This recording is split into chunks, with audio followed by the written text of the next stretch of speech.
ሰላም ጤና ይስጥልኝ የዶክተር ዮናስ ቤተሰቦች እንደምን አላችሁ? ዛሬም እንደተለመደው በአንድ ጠቃሚና አስተማሪ ሐሳብ ተገናኘን።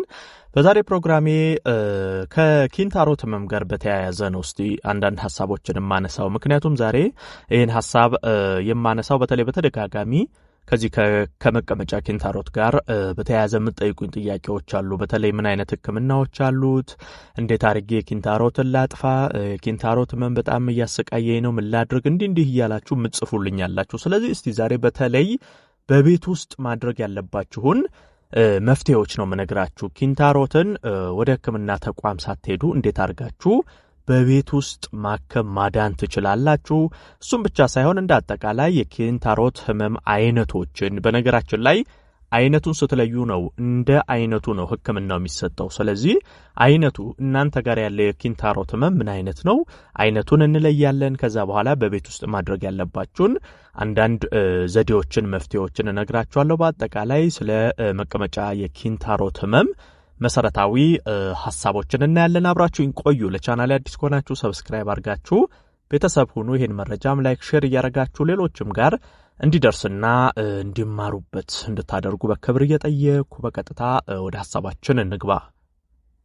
በመጀመሪያ የኪንታሮት ህመም አይነቶችን ልንገራችሁ። በነገራችን ላይ በዋናነት 4 አይነት የኪንታሮት ህመም አይነቶች አሉ። የመቀመጫ ኪንታሮት 4 አይነት አሉ። እነዚህን ስትለዩ ነው መፍትሄውን ማግኘት የምትችሉ። ስለዚህ እስቲ እነዚህ ምንድናቸው የሚለውን ስንመለከት የመጀመሪያው ይሄ የውስጠኛው ኪንታሮት የሚባለው ወይንም ደግሞ የማይታይ የውስጥ የኪንታሮት ህመም ሲሆን ነው። ይሄ ብዙ ጊዜ ምልክቶቹን ማወቅ አለባቸው። አሁን የውስጠኛው የኪንታሮት ህመም ሲሆን የምታዩቸው ምልክቶች ለምሳሌ በምትጸዳዱበት ጊዜ በጣም ከፍተኛ የማማጥ ስሜት ይኖረዋል፣ የመድማት ምልክት ይኖራል። ይሄ ሽንት ቤት በምትጠቀሙበት ጊዜ የሚደማ የምታዩ ከሆነ፣ በጣም የሚያስምጣችሁ ከሆነ፣ እንደዚህ አይነት ምልክት ካያችሁ እናንተ ላይ ያለው ይሄ የውስጠኛው የኪንታሮት ህመም ወይንም የማይታይ የምንለው የኪንታሮት አይነት ነው ማለት ነው። ይሄ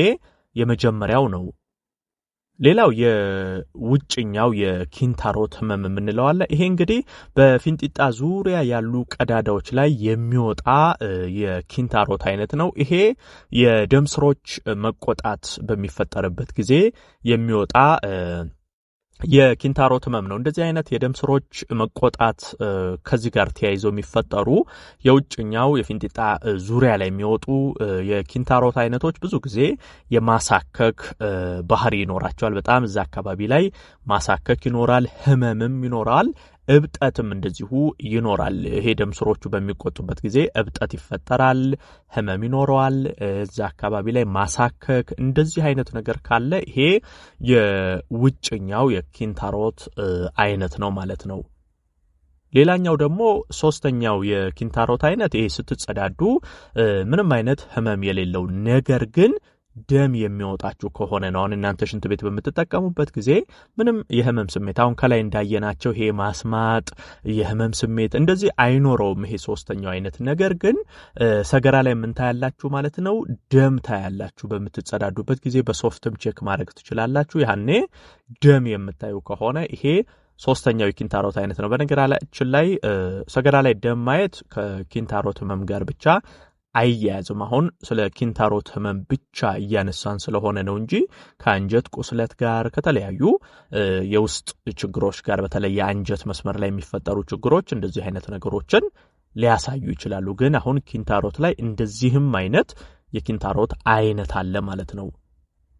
ሌላው በፊንጢጣ ዙሪያ ማሳከክ፣ መብላት፣ ከፍተኛ ማማጥ እንደዚህ አይነት ደግሞ ያለው አራተኛው የኪንታሮት አይነት አለ። በነገራችን ላይ እንደዚህ አይነት የኪንታሮት አይነቶች በተለይ አራተኛው አሁን ማሳከክም አለው። እዛ ፊንጢጣ ዙሪያ ላይ ማሳከክ ይኖረዋል፣ መብላት፣ በምትጸዳዱ ሰዓት ከፍተኛ ማማጥ፣ እንደዚህ አይነት አራተኛው የኪንታሮት አይነት አለ። ነገር ግን ተመሳሳይ ደግሞ ምልክት ለምሳሌ የትልቁ አንጀት ካንሰር በሚኖርበት ጊዜም እንደዚህ አይነት ተመሳሳይ ምልክት ሊያሳይ ይችላል። ነገር ግን ልክ እንደሱ ሁሉ ኪንታሮትም ላይ እንደዚህ አይነት ምልክቶችን ልናይ እንችላለን። በአጠቃላይ እነዚህ አሁን የነገርኳችሁ አራቱ የኪንታሮት አይነቶችና ምልክቶቻቸው ናቸው።